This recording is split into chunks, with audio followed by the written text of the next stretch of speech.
let me show you something. Fighter, rogue, wizard, and monk. So I've been making a couple videos about the board game of Slay the Spire. And in the videos I made, someone commented and asked a really good question. They said, well, who's the game for, essentially? Because I've mentioned on my channel that some of my focus is to try and help families who have kids and those kids play video games, trying to make videos to help parents figure out if a board game or a card game or something would be good for their kids and maybe a way to get them off of screen time. And so I really appreciated the question because it helped me to start thinking about something, which is, what is the Slay the Spire card game / board game? And at first I was like, okay, is it a Minecraft game? Is it a Roblox game? I went to the most popular games and I'm like, no, not really. Does it... Okay, you might hear the dogs going back and forth for the next few minutes because I said the W-A-L-K word in passing, and so they're a little amped up right now. Let me try and focus. So I got to thinking, okay, what is this game? Who is it for? And what I started to do was trying to take apart how the game plays. And it occurred to me, pretty quickly, it's a tabletop RPG in a card game form. And so the too long did not read for this video is, if you've got a kid who's interested in Dungeons and Dragons and tabletop RPGs, this card game, would probably be perfect for them. But even more than that, if you have a kid who likes Legend of Zelda or some of those video game adventure games, this game would also probably appeal to them, because the crux of the game's mechanic is travel into a dungeon, fight monsters, get treasure from those monsters, advance through the dungeon, and go through some random encounters. And those random encounters are kind of like NPCs. Sometimes they're stores. Sometimes it's hey, there's a strange vendor out on the street and he wants to know if you want to buy some drugs from him. Silly things like that, but not real drugs. Anyways, and then you're traveling through the dungeon through some of these random locations, and then you're getting treasure and then fighting bosses or elite monsters. And as you're going through the thing, you're taking a very baseline level 1 deck and turning it into a level 2 or 3, turning it into a higher level deck. And let me go, I have some notes. Let me go through a little bit more specifically how the game plays. So first off, there's different classes. As I mentioned, there's a fighter, a monk, a rogue, and a wizard. And each one of their decks plays very differently from each other.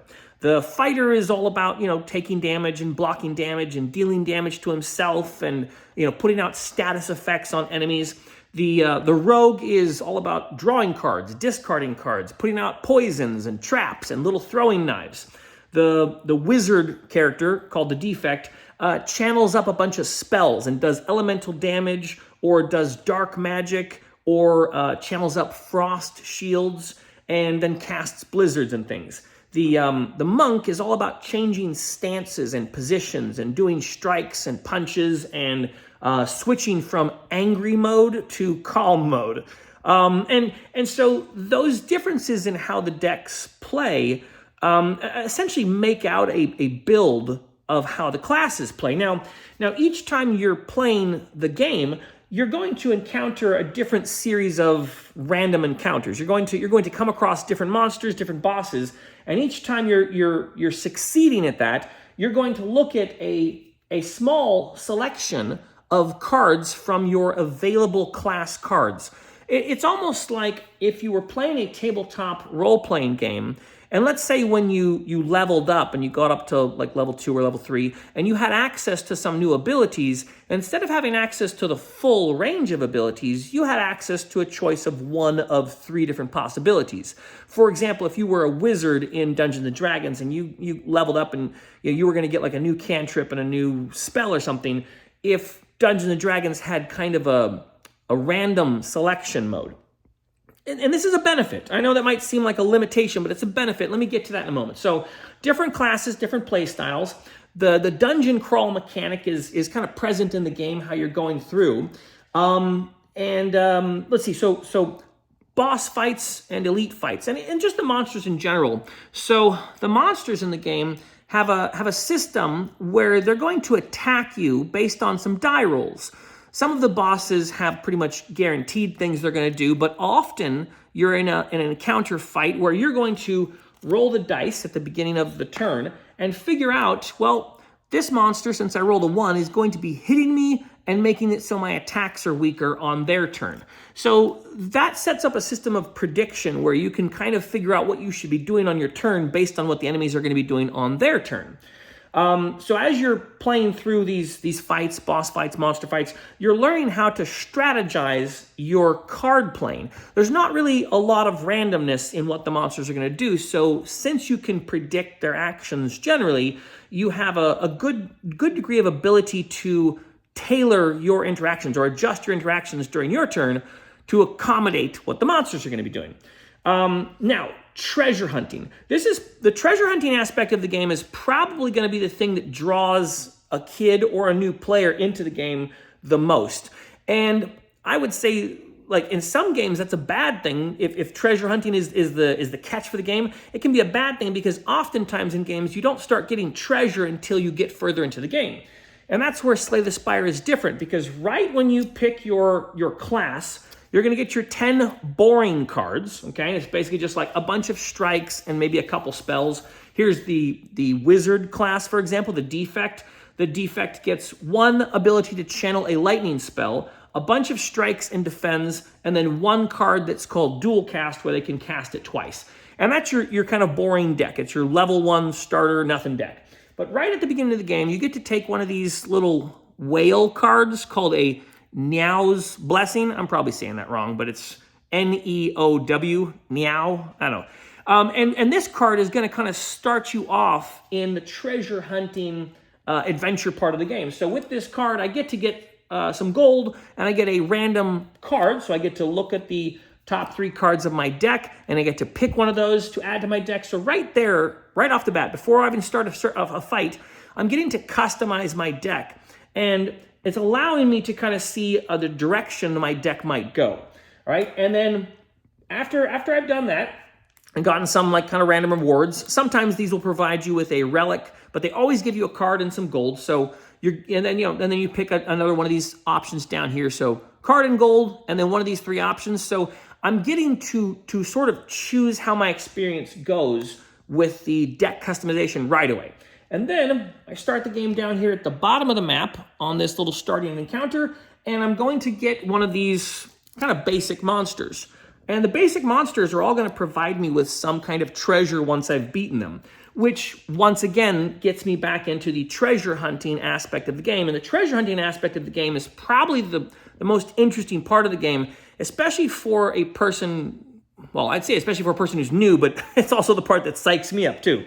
So the treasure hunting part, where I get to start customizing how my character plays, is very interesting because it comes in small degrees, which means that the game has like a limiting tutorial mode. So where you first start off the game and you have like just basic attacks and defend cards, as you begin adding some more of the random cards, so here I go and pull some up for the fighter character. And right away I see, okay, I have Cleave, I have Spot Weakness, and I have War Cry. So I could go, you know what, Cleave, that's area damage. I think I want to go with a fighter type that's like sweeping through all the enemies. So I'm going to go with Cleave. So right there I know that I'm kind of going for a more brutal type of fighter, And that means that at later card reward sections of the game, I can sort of adjust my deck based on what I've taken previously. So you can see how the deck building goes. It's a really light deck building game. It's not like playing Marvel Champions or some of the other LCG games where you kind of have to understand all the cards in the collectible library in order to start customizing your deck. So the treasure hunting aspect, very fun of the game, or very fun in the game. Deck building, I mentioned, it's sort of a deck builder light game. And some of that is because you're getting the cards one at a time, and some of that is also because you don't actually have access to all the cards in the game. But that doesn't mean you have to buy an expansion pack. Everything that you get in this box here is yours. But there is a section of cards. I think I put it over here. Yeah. So this whole stack here, this is all cards that are for the different classes, and also some cards that kind of expand out the random encounters. But they're cards that, like, for example, this is for the monk. These are cards that you will unlock as you begin to beat bosses in the game.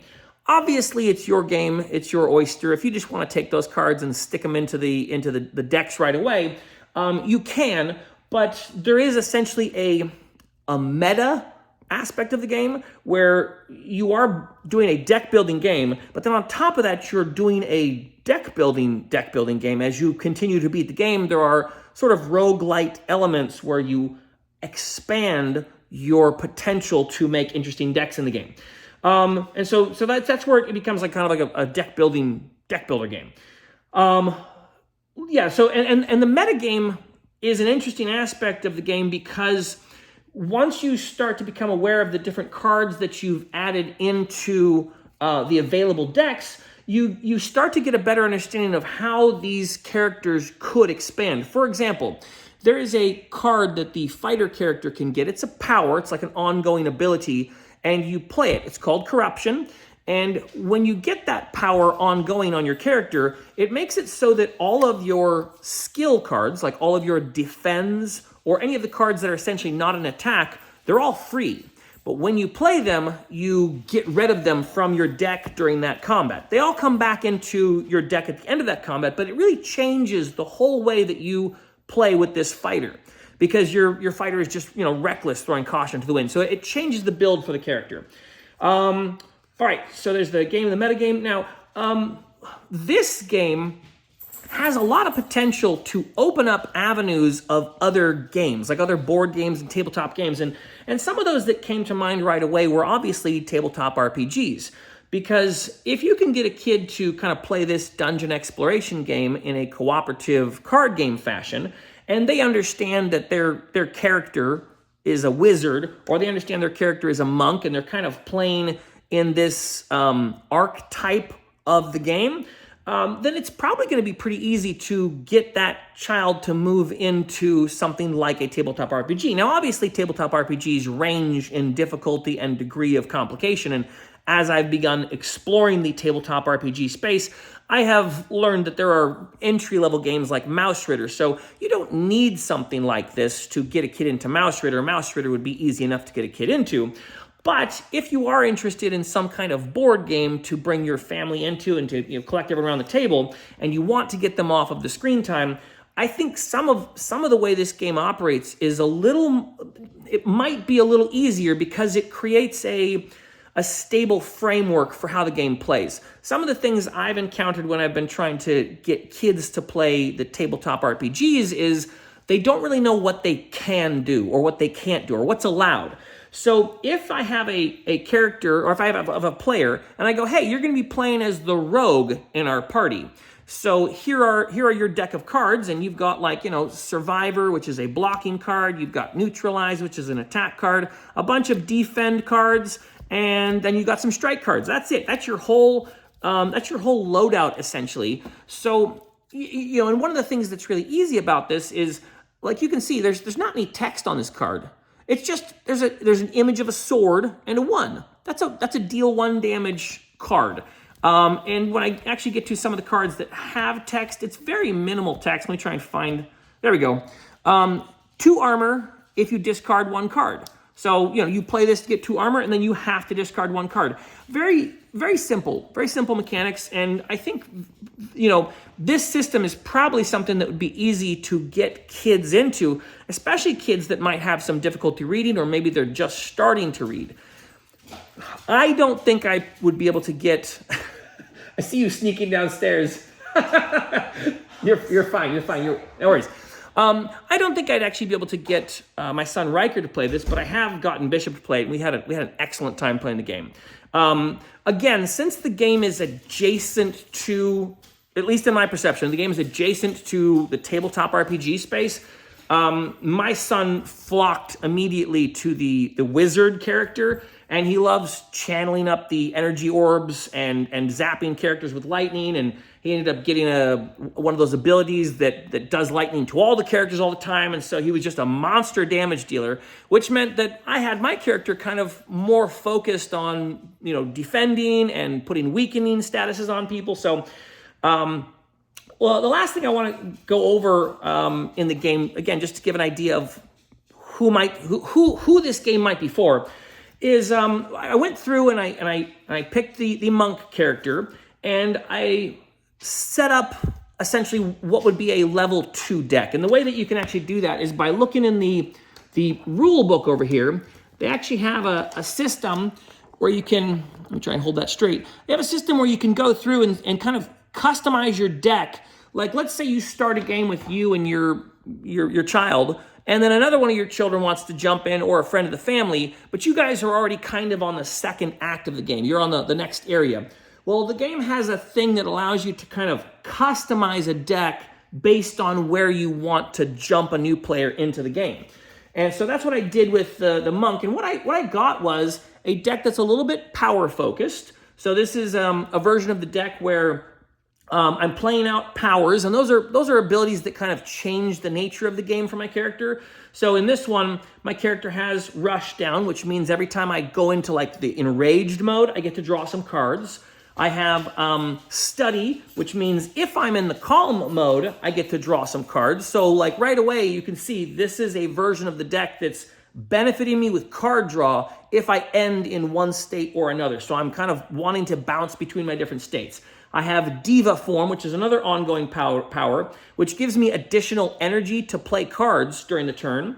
And I have Talk to the Hand, which is a card that gives me a bunch of block for how many extra energies I have. And then I managed to upgrade my Stance Changing card that allowed me to enter Calm, so it's now giving me more armor. And then I also got a couple extra cards that kind of customize how my deck plays. Swivel allows me to play some of my more expensive attack cards like Eruption and Foreign Influence. It allows me to play them for free. And then the last really interesting card I got was Vault, which allows me to discard all the cards in my hand that don't have a retain. They're not cards I can hold on to. I discard all of them. I draw 5 new cards and I get a bunch of energy. So it kind of restarts my turn, which is an interesting deck. And that was all just stuff that I randomly pulled while doing the kind of build a custom deck. I also ended up with a few relics doing that, which got me the ability to re-roll. Like I mentioned, every time you're in a new room fighting monsters, you roll the dice. I got a card that allows me to change the dice results, re-roll the dice, and then a boss relic, which on the dice roll allows me to do a couple unique things in the game. So when you're rolling the dice when you're starting a combat and you're rolling the dice, you re-roll the dice every time you come back to your turn. And any of your relics that have like a dice number on them, you'll see like this Snecko's Eye. It says on a 1 or a 2, I draw 2 cards. On a 3 or a 4, I gain energy. On a 5 or a 6, I get confused, and that's a bad thing. So I don't want a 5 or a 6, but every turn, essentially, that it comes back to my turn, I roll the dice. And so these are things that like benefit my character or hinder my character in the case of the Snecko's Eye. But, I'm able to interact with the game in a different way with some randomness. So that's kind of an overview of the game. And as I was kind of going through it, I had the thought, anyone who's got a kid playing one of like the Zelda, Breath of the Wild type games, or maybe that Link's Awakening, like an adventure game setting. It's not really a builder game, so it may not be of interest to people who are playing like Minecraft. It's definitely not like Zombicide, which is kind of like a battle royale type of game, or it would appeal to people who like Fortnite and things. So it's not like that, but it's also not just a card game, because my thought was like, well, if this is only a game that's going to be interesting to kids who like card games, there's a few of them, so it's a pretty low bar. But for anyone who's interested in tabletop RPGs, I think this is an excellent game to maybe add a different dimension of gameplay to your family game night. And the game, as I mentioned in a previous video, the game is $115, so it's a little bit expensive, but it comes with a lot. It comes with the full classes. There's no expansions for this game. It's like a one and done purchase. Now, obviously, they can release more stuff in the future, and that's up to them. You know, I don't know anything about that. But with the purchase, what you get is the ability to expand out a lot of your game, plus the bosses, plus there's like a whole expanded area of the game it's all included in the box. And as well, everything is very well contained. I'm very satisfied with this purchase, everything it had, given that I'm someone who's bought a lot of the Marvel Champions and the Arkham Horror, and with the way that their release cycle comes, and like often I'm getting one of their, with Fantasy Flight Games, I'm getting one of their boxes and I'm opening it up and I'm going, this box is not necessary to hold these 100 cards. You know what I mean? Like it's fine if you guys want to charge $40 for, 100 or 200 cards, whatever, like, okay. But you don't need to put it in this massive box where, you get what I'm saying. So I've been very happy with this game. This is probably going to take the top spot on my card-based game interactions that I have with my son. And some of that is because my son loves this mechanic. He doesn't like making decks. He doesn't really like playing Marvel Champions. We've tried playing the Arkham Horror game, and I don't know, it's a little bit darker. We enjoyed that game's leveling up system a bit more, but it was also a lot of cannibals and stuff. So my son just didn't care for it. And I'm like, that's fine, I get it. Excuse me. I think I've covered a lot of what I wanted to say about this game. I know this is a much longer video, but I did want to go a little bit in depth as to what this game was, and also give a full idea of what the game is, kind of how it plays. And, look, if you've got kids who are playing adventure type games, this is it. And now I think I may have merry-go-rounded, so I'm going to cut it there and stop rambling. God bless you. Have a great day. If you have found other games that seem to satisfy your kids' video game interests, I'd be happy to hear about them and take a look at them myself. Please post them down in the comments. Yeah. All right. God bless you. Have a great day.